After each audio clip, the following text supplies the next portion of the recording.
Merci.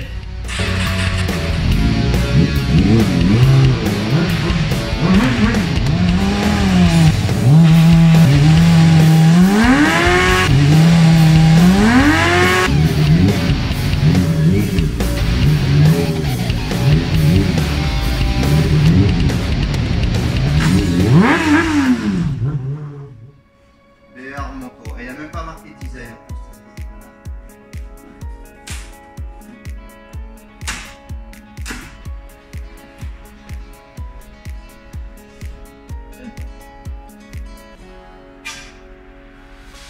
The sun lays so brightly up in the summer sky. I shouted at the mountains, watch me shine and fly. Eh ben, j'avais dit oui. Je crois qu'il a rien compris. C'est bien, non? Ouais.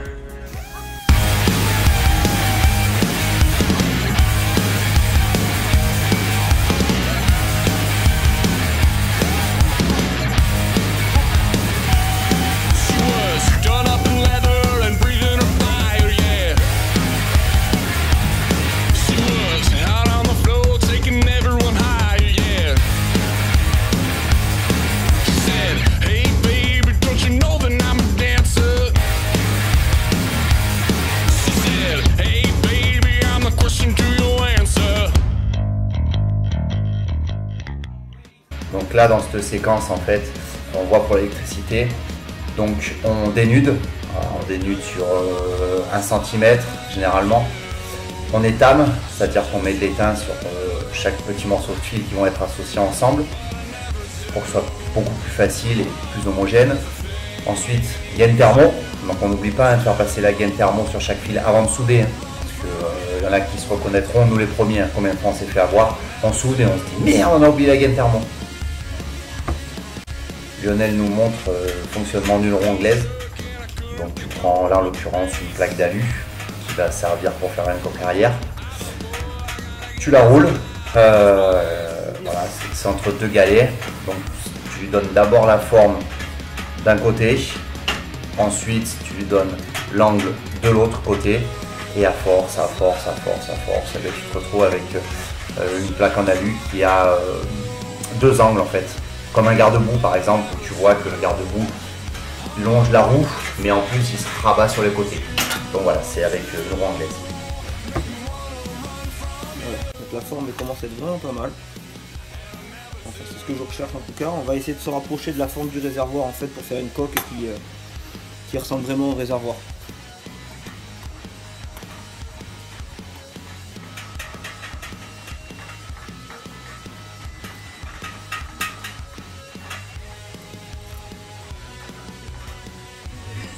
Bon voilà, l'électricité sur la 024 est finie.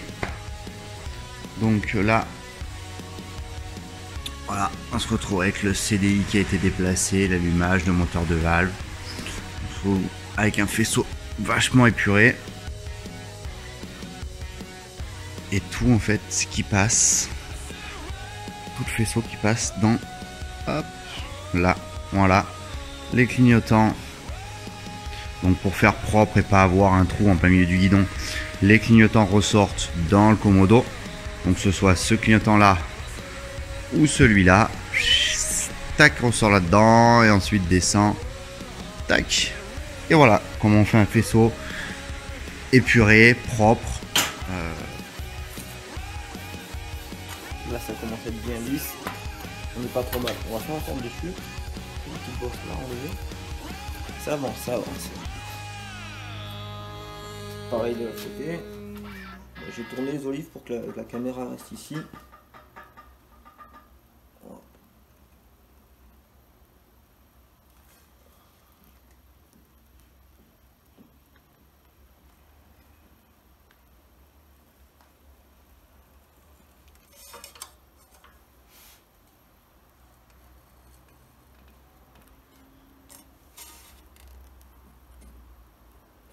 Galère, ça touche un peu partout.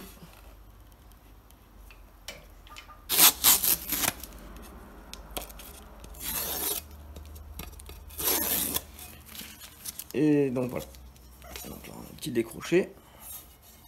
Il descend en pointe comme le réservoir à peu près. J'ai essayé de garder la même ligne à peu près. Donc c'est pas mal. Bon, doucement on avance. Ça commence à prendre la forme. Ça commence. Allez. Encore 272 millions de coups de marteau. On n'est pas trop mal.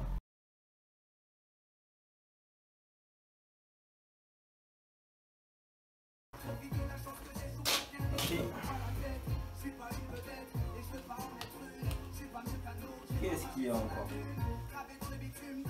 C'est vraiment de la merde. Il y a toujours un truc qui tombe en panne. Toujours.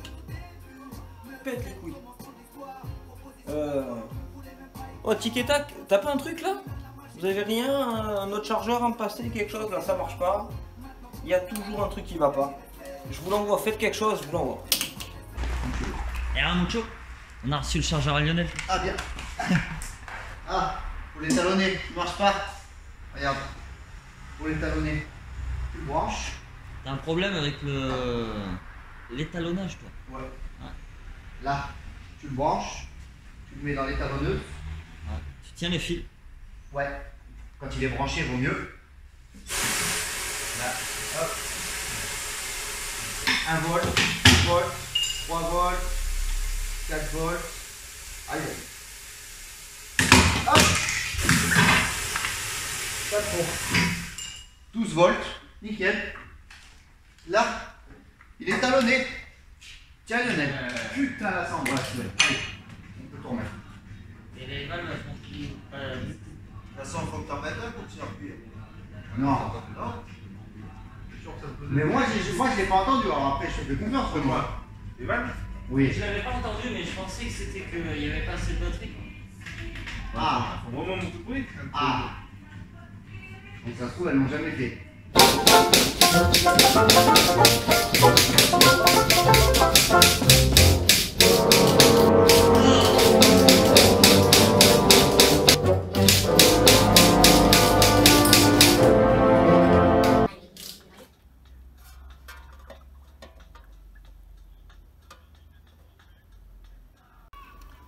Voilà, bon, la deuxième, c'est fait.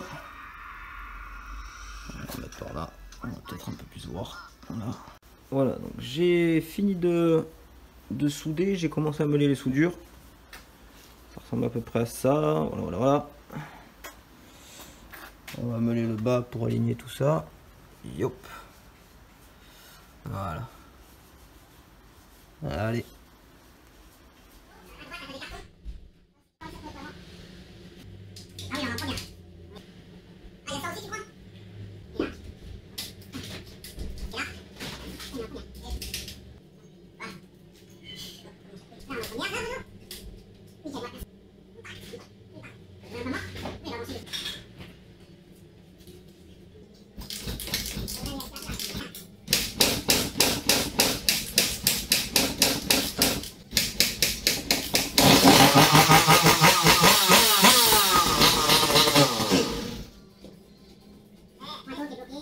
Alors on en est où? On en est là. Donc la coque est posée, l'armature est faite.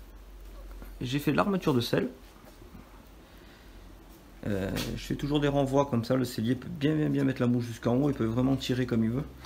Ça bouge pas. On est presque à la fin, j'ai fait des petits triangles ici à la demande du client. Ça c'était cool. Et en dessous, alors ça va monter tout doucement, voilà. J'ai placé tous les boîtiers, toutes les petites fixations, c'était ça un peu le but de la manœuvre. Donc le M-Unit, les bobines, voilà, le petit relais de démarrage, le DINA. Ici on a le régulateur, voilà. C'est tout planqué en dessous, c'est pas mal. Et il me reste les platines de cale-pied à faire. Et après celle-ci elle va repartir chez son propriétaire qui va faire ses montages à blanc, notamment les jantes et pas mal de choses. Et après je la récupérerai en principe pour la peinture, la déco et la fin du projet. Ça va être pas mal.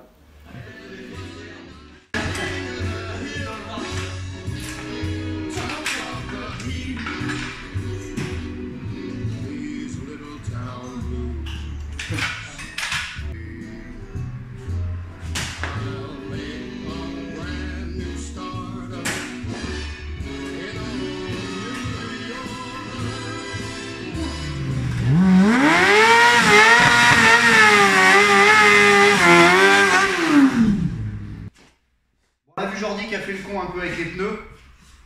Plus sérieusement, voilà, c'était notre transition pour parler des pneus. On va voir quels pneus pour quel type de machine. On va parler de l'esthétique, on va parler peut-être de l'usure, même si bon, ça reste suivant la machine et la conduite. Pas parler du prix parce que voilà, le prix ça veut rien dire. On en trouve pour un même pneu, un même modèle, on va en trouver à des prix avec des grandes variations suivant les sites, donc ça n'a aucun intérêt de parler de ça. Mais plus de l'expérience, du retour qu'a Renault sur les pneus avec sa grande expérience de 42 ans. Pilote Rod 2, Toi, le vieux, quoi, non? ouais. Il m'a traité de connard. Le Rod 2, Ouais. qu'est-ce que t'en penses? C'est pas mal pour la route, ça. Ok. Après, c'est un bigum.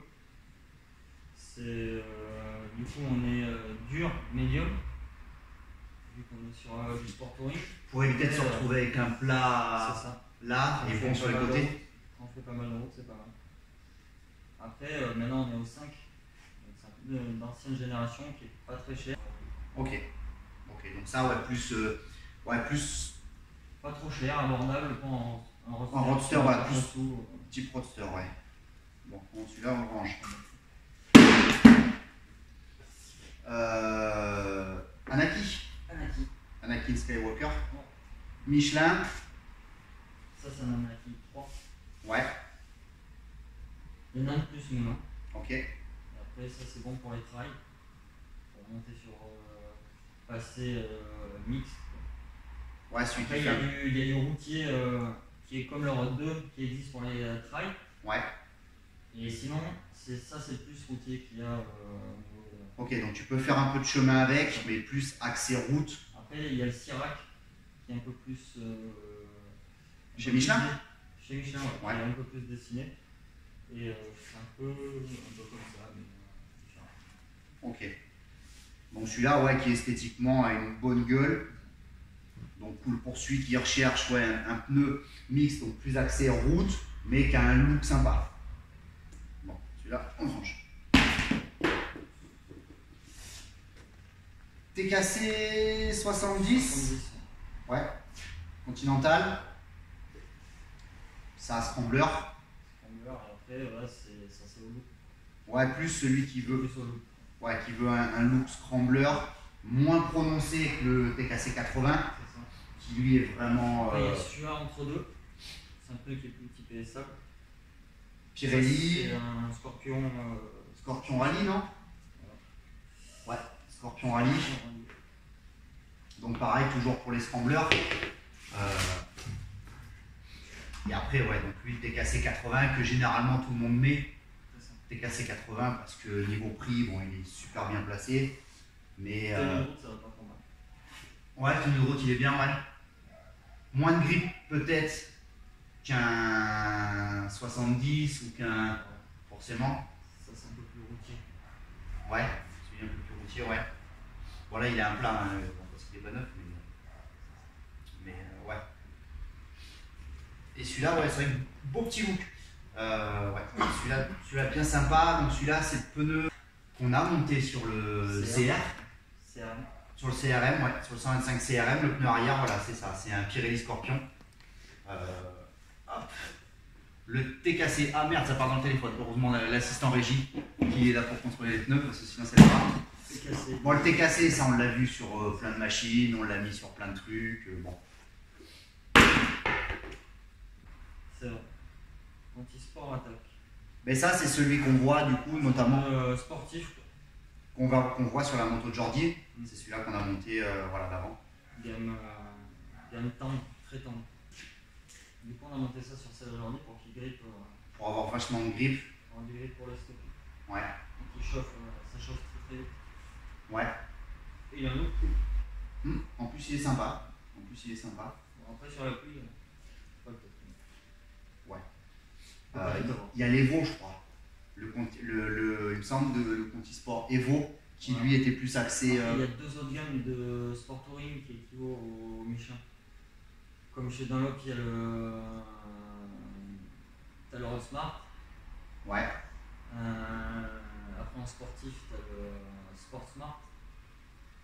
Ouais. T'as les cahiers du Fire. Enfin, il y a vachement de gammes différentes. En fait, c'est suivant. Tu choisis suivant ce que tu veux faire, suivant si tu veux du kilomètre dans la durée, si tu veux du grip, si tu veux que ça tienne sur le mouillé, suivant l'utilisation. Sur l'utilisation, ouais. C'est plus sur l'utilisation que le look, ces pneus-là, en l'occurrence, ouais. C'est après, ouais. C'est moto-utile. C'est pas pour de la préparation, pas pour de la préparation esthétique. Mais un pneu, ça se choisit, ça se prend pas au. Oui. Il faut jamais mettre un pneu plus tendre derrière que devant.